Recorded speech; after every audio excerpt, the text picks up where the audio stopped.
Watershed discussion, 2080 for the Middle and South Raccoon Watershed. Right. Want to join the board here? Sure, and I've also got Linda Kinman here with Hello, me. Linda. Hi. Would you like us to make introductions here as well? That would be wonderful too. Marty Danner, Carroll County Board of Supervisors. Neil Bond. Mark Beardmore. Dan Nealon. Nice to meet you. Joan Shetler coming out of here. Thank you, Joan. Gene Miners is not here today. He's Okay. making a Washington, D.C. trip, so Okay. Gene Miners would be absent. Well, we've got some handouts for you. It's me. Get my message. Yes. I don't know if you've seen this handout. I believe you've seen the 2080 agreement, but we've got a little one-pager here for you. If you want to just kind of take one and pass it on. And I'll just quickly sort of walk through with you what is the Watershed Management Authority, how did this come to be, and what it is we're hoping will happen here. We hate the word authority, for starters. We're really going to be doing business as a Raccoon River Watershed Management Alliance, because it's really just about a cooperative initiative. Yeah, whoever would want one. I'm going to keep one though, just so remember what we say in here. And the idea here is, some time ago, through monies that have come together from housing and urban development, they were targeting monies for flood mitigation. They wanted to make sure people were looking at watersheds to deal with flooding and soil erosion and water quality and that sort of thing. So they funneled money through the Iowa Economic Development Authority and the Iowa Department of Natural Resources for the purposes of forming these watershed groups. And the idea here is to do things collaboratively, cooperatively, and leverage resources. And so our task was we wrote a grant, Linda and I did, and there are 6 of these watershed management groups forming across the state. We list them here somewhere in this, but it's the Turkey and the Squaw, and there's some others. Upper Cedar, I'm pretty sure it's on the list here somewhere. It's on the back. On the back, thank you. And there are 6 of them, one being the Middle and South Raccoon River Watershed Management Alliance in our parlance. And we've been working with folks, we've invited folks from across the watershed. The idea here is for the counties, the cities, and the soil and water conservation districts to come together through 2080 agreement to agree to say simply, we'll work together, we'll look at things together. We'll try and figure out what maybe our collective priorities are and how we might want to move things forward in the watershed on behalf of soil erosion, water quality, and of course flooding, which was the primary funding source initially. So we have on this handout outlined some of the different things that this group might choose to do, should it choose to do it. And we've have established kind of an organizational vision and mission for the group. It is to lead and support improvements in soil protection, flood management, water quality. And the mission is to facilitate regional collaboration, identify strategies and goals, educate the public, and then leverage resources for improved soil protection, flood mitigation, and water quality. And this is all about creating a watershed, as we say in the little box in the upper right-hand corner, where agriculture, communities, and recreation thrive and prosper. So the 2080 agreement, if you've had an opportunity to read through it, Linda and I are here to answer whatever questions you might have, but I believe it would be fair to say when you read through it, the overview is pretty clearly, it's just about cooperation, it's just about working together. Oftentimes the questions come up, will there be fees? The discussion that we've had so far about fees is there may be some interest in assessing a very small amount, and by small I mean, what did we talk about? $100, you know, a year, if that, for the purposes of making sure that if they needed somebody to kind of keep track of books or just do some postage and mailings and that kind of thing, that there'd be a little kind of fund for that. That's all I've talked about so far. Down the line there may be expanded conversation on that, but right now it's really not about being a big, heavy dues-paying organization by any means. It's about just finding an opportunity to bring people to the table. And eventually they hope to be cooperative with the North Raccoon as well. And so Greene County has been showing up to these meetings because they're interested, of course, in the North County version. Marty, am I missing something that I should be saying? I guess one thing we brought up at the last meeting, Pat, we met down in Coon Rapids back in May. We had some issues regarding the bylaws and the 28 agreement, some of the Yeah. language there. Have you heard anything back on any of that at this point, or is that still being pursued? Well, Linda sent out a notice, a questionnaire basically to all the other folks involved in the watershed management groups across the state.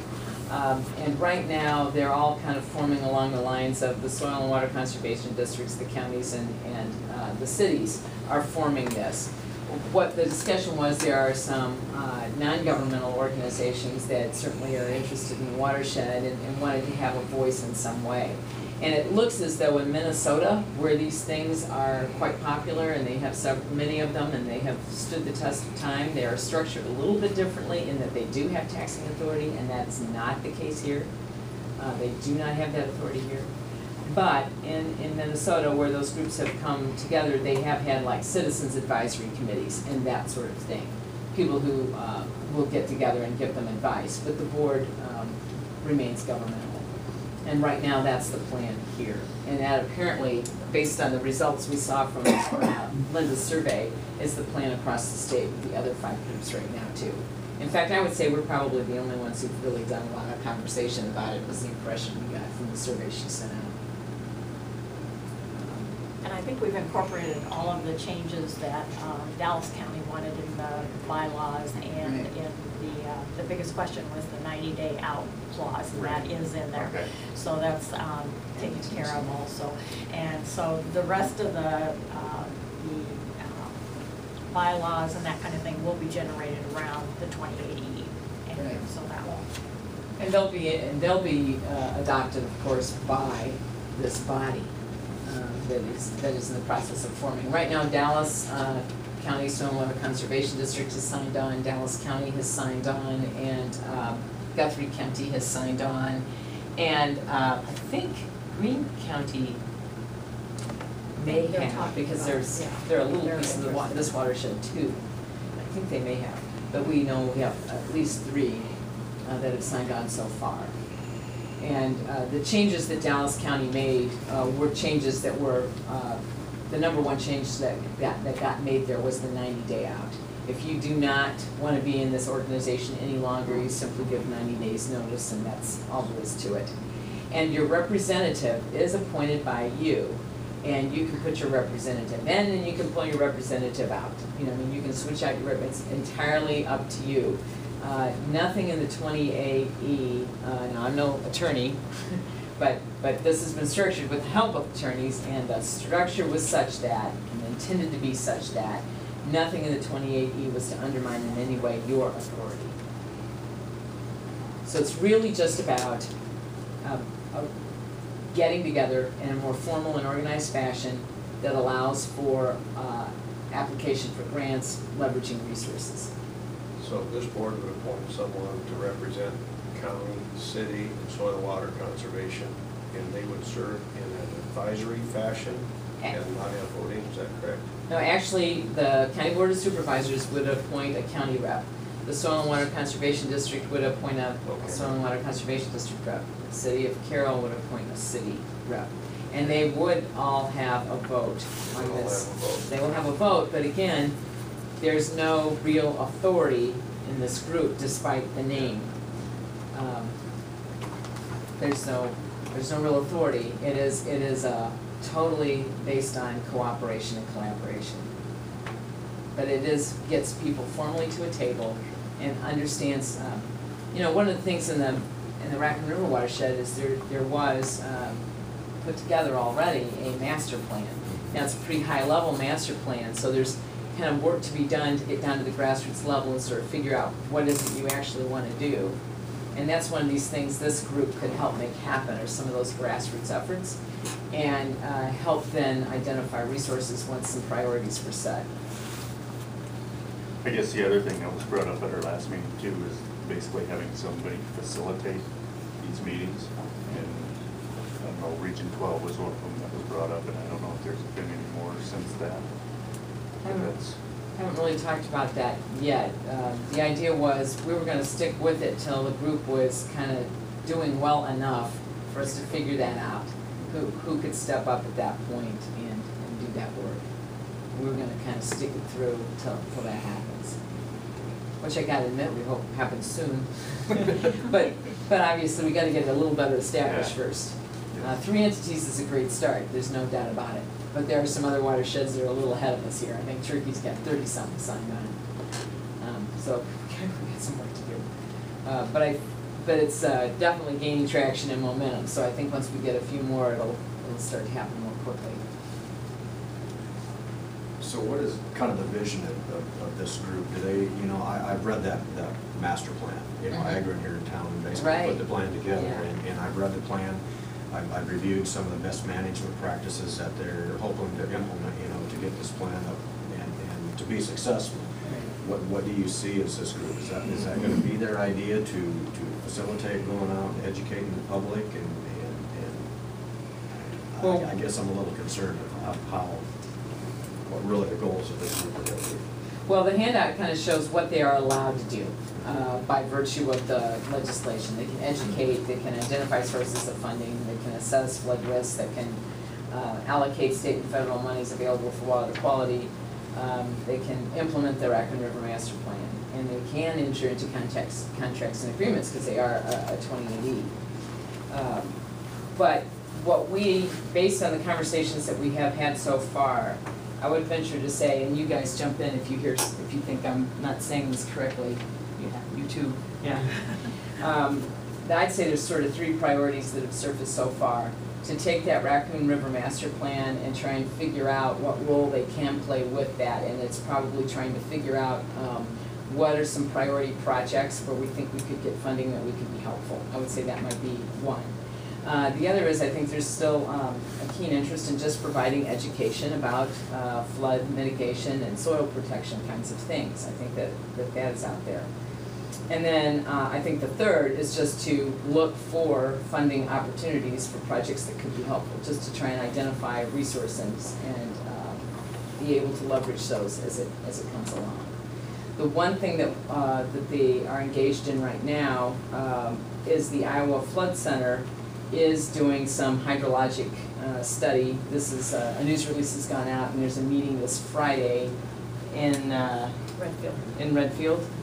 And there's a meeting this Friday in Redfield where they'll announce this in greater detail, but they have a meeting coming up where they're going to start doing some just monitoring for hydrology to try and figure out how to do something positive in terms of flood mitigation. I think one of the things that we see the group having the potential for is that a lot of the watershed funding right now is requiring either a plan in place or some kind of a watershed organization ongoing. So this will kind of leverage your ability to go after, say, 319 or CRP or some of the Watershed Improvement Review Board grants, because you have a plan in place and you have a structure in place to really implement some of the practices. So I think that's what we kind of see this group as being able to have funding available. You can go ahead and get whatever funding you want in Carroll County, but just being associated with the Watershed Improvement Group will help leverage your, I guess, potential for getting those funds, the way a lot of the funds are going these days. Yeah, more and more they're really asking for some kind of formal collaboration that's in place. Even though the funding might still go to a particular city or a particular county, because sometimes the funding has just been legislated that way, the criteria in the grant itself is frequently about having collaborative efforts already underway. That's what Linda's talking about. She's absolutely right. So that's a piece of it. For example, this Iowa Flood Center project. They're potentially going to bring in a couple $300,000 worth of project money eventually, or more, maybe substantially more. And they weren't going to work with a group that wasn't collaborating already in some way. So fortunately, we were on our way far enough for them to take a good look at us, and they picked 4 entities across the state, and we were one.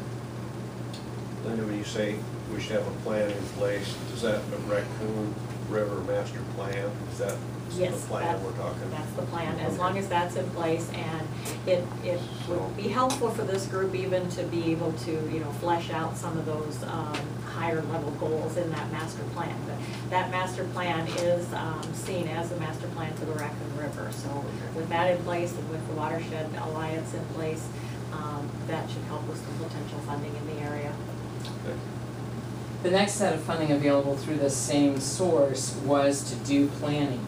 So we're kind of ahead of the game on that. We've gotten the planning done, so we may or may not actually get that next round of funding that way. But there's additional funding available down the line that we'll be eligible for. And we might still, I'd recommend that we go after it to take a sub-watershed and do it in greater detail. That'd be a recommendation that I would make, and I would think they would be very interested in that. We'd be ahead of all the other watersheds in that regard. So there's resources already kind of coming as a result of this, and perhaps more resources available. So that's why I said kind of number 3 is finding those, leveraging. Is there a concern of, you know, we support the local soil and water conservation group, you know, we have a request from them every year, we support, indirectly we support the Reload Iowa program that's run through the conservation department, you know, we basically give I think it was a 3-year contribution there. Mm-hmm. And do you see any repetitiveness in any of these programs for what you're asking to do? I think it would be not repetitive, but would be in addition to.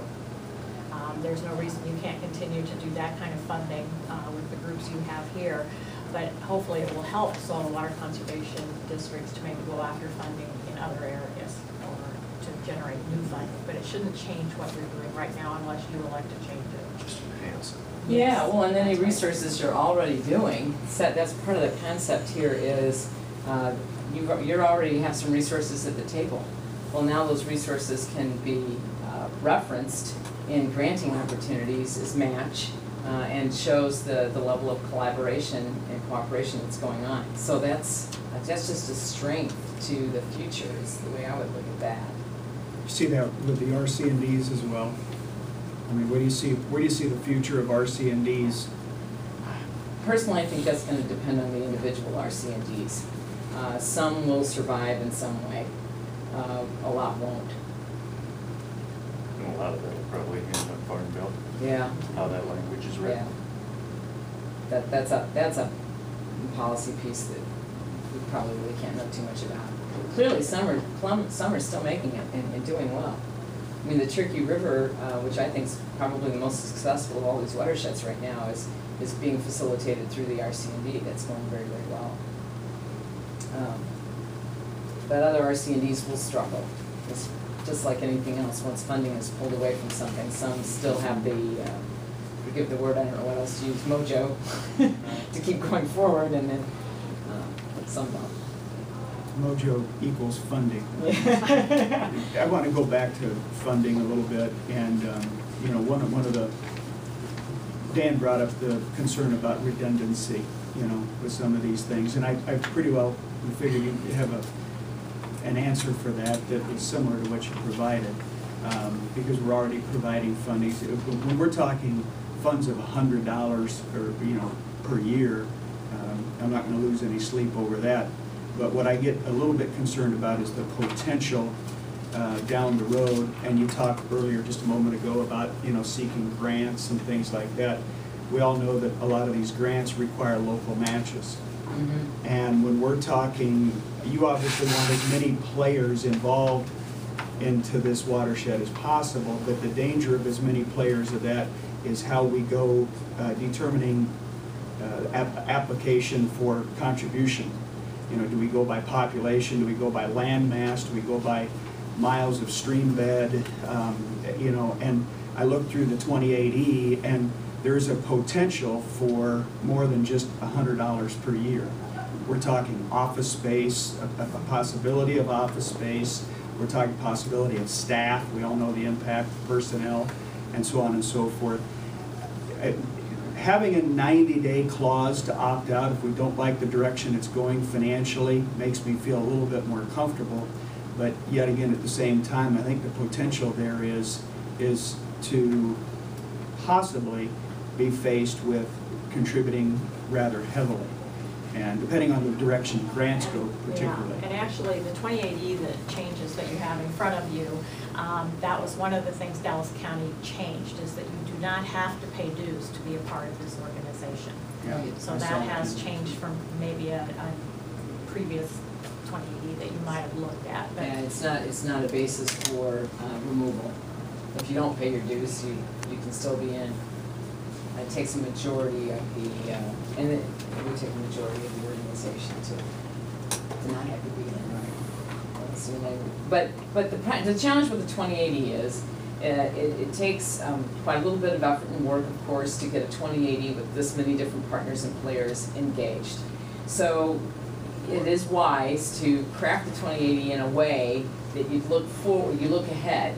Could there be an opportunity, could there be a time where everybody around that table, and they represent their organizations, where they collectively believe strongly that some initiative needs broad-based support, and they want to move forward with that. That could happen. The discussions we've had so far are that this is not something they want to see staffed with its independent staff. It's not something they want to see have its independent office space. It's not something they want to see have heavy-duty dues. I'm not hearing a tone of a layer of bureaucracy. But in a 2080 agreement, to not be prepared for a day when the Watershed has a major project or a major undertaking that everybody agrees to and that they want in, and have to start over by redoing the 2080 for everybody. So that's kind of why some of that language is in there like that. But with the 90-day out, and that you don't have to pay dues, I think it really does set up the belief that everybody's working with right now, that this is about a cooperative effort. I do give you credit with, and maybe this was some of the influence of Dallas County or not, but I thought that it was very well structured and worded in terms of no one entity can have any greater power or matter of influence over the balance of the rest of them. There's still going to be majority rules, and I understand you've got a little bit of risk in having the power of influence there by 51% of the voting power, but I didn't see where it was uncomfortable in that regards. Right. They're really everybody's trying to do this in a, again, collaborative way. You mentioned that your top priority was to perhaps use the Raccoon River Master Plan and prioritize to look for funding for those. I appreciate that. When we look at the list of things you can do, the first 6 things all have to do with assessing, monitoring, educating, and a lot of that has been done and put into this plan. Right. And I also appreciate Mark's comments about where this could go, but I also can see where maybe an entity, I don't know if it be an RC&D or soil and water conservation, has some money or maybe some expertise that they could contribute as a match to get some of these grants, where they could get more for something they want to do by partnering up with this organization. A little bit of leverage maybe, so it can go either way, it really can. Yeah, but exactly, and a technical assistance piece that can be offered here by some of these soil and water conservation districts to put in as leverage for a lot of grants, especially when working collaboratively. That just really is a strength. That's what we see this being, and the nice thing about the Raccoon is a lot of people were already working together in this way in many respects. The challenge was not able to leverage the resources they could leverage by not having those agreements more formalized. And so that's what this is really mostly about, as far as we can tell right now. And if I'm wrong, and you don't like it, you can sure get out. There's talk about changing the boundaries of these watersheds to the actual watershed, throwing away the county borders, throwing away the city borders. Is that gonna happen? What's your gut feeling on that? I mean, you can't even get school districts to merge. I cannot see that happening as far as county government goes. Not in my lifetime, anyway. Yeah, I think I'll be the one dead and gone. And I plan on staying around for a very long time. Thank you very much. I have very good genes. But that would just change the whole structure of the thing too, if that would ever happen. Yeah. But the 2080 answers are really good. middle ground solution, so that the political boundaries that have already been established and are, people are very familiar with and comfortable with can stay in place, and that this is an overlay for purposes of 3 big priority items related to our landscape. Flooding and water and soil. I'd put it in the order of soil and flooding. Pat, you said you had 3 entities, and early on, you said you had 3 entities signed on. Dallas Green, and who was the third? Dallas Soil and Water Conservation District, Dallas Board of Supervisors, Okay. Guthrie County, and I Greene County. I think Greene yes. County is signed on, Yes. yeah. So that makes 4.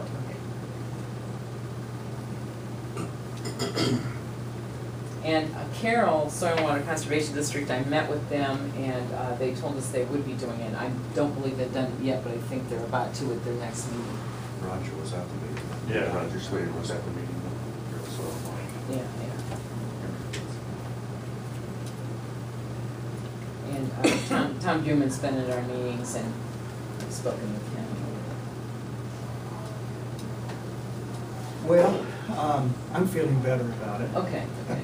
I'm a little hesitant at first, but I think it's well written. It looks like there was a lot of forethought in putting it in there. Everything I was looking for pretty well was in there, and we all appreciate your clarification and your coming today. We have 2 city officials here. I'm just gonna pick on you and see if you guys have anything to, City of Carroll, do you have anything? Nothing specific, just here to learn. Yeah.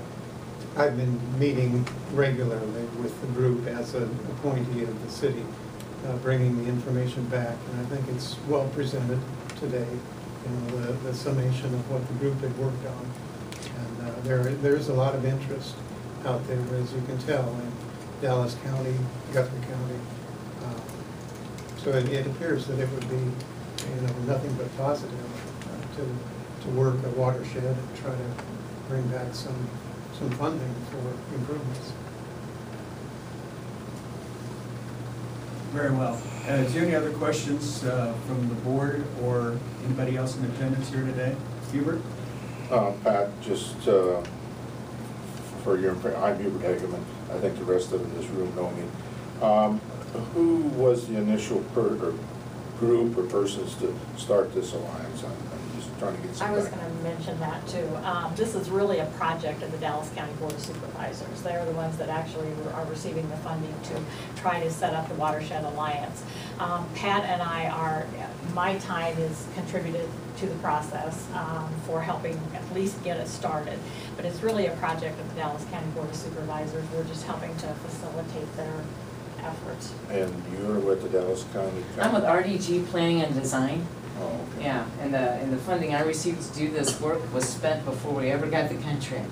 Oh, okay. In all honesty. So. Okay. Now, Linda, is the city of Des Moines going to be part of this, or the waterworks part of this? I know you're part of the waterworks. Right. Right now, the way the Department of Natural Resources has set up the boundaries is that the whole Polk County or Des Moines area are not part of the Middle and South Raccoon. So once the North Raccoon gets in place, we have the potential of signing on to the partnership also. But we're one of many, many more that would be involved in it. And my direction is to kind of help out, to help facilitate this group and just kind of get them off the ground for right now. But right now, we would be considered a part of the North Raccoon and not part of the Middle or South Raccoon. I know if you look at the river, it's a little strange that they don't flow together eventually, but that's kind of their definition Well, I to this point. thought part of Des Moines would have been in the middle watershed, but Yeah. apparently not. No, it's, I think it's right about DeSoto that it joins in. Yeah, And it there's is DeSoto DeSoto. area right there where it Oh. actually joins the North Raccoon and becomes the North. But we will, our interest, of course, is the water quality and flooding and all of those. And so our interest will continue, and whatever we can help provide to the watershed group, we will do. Okay, if there's some decisions made to work at flooding, is there going to be some help from like the city of Des Moines or getting grants through the city of Des Moines to help with some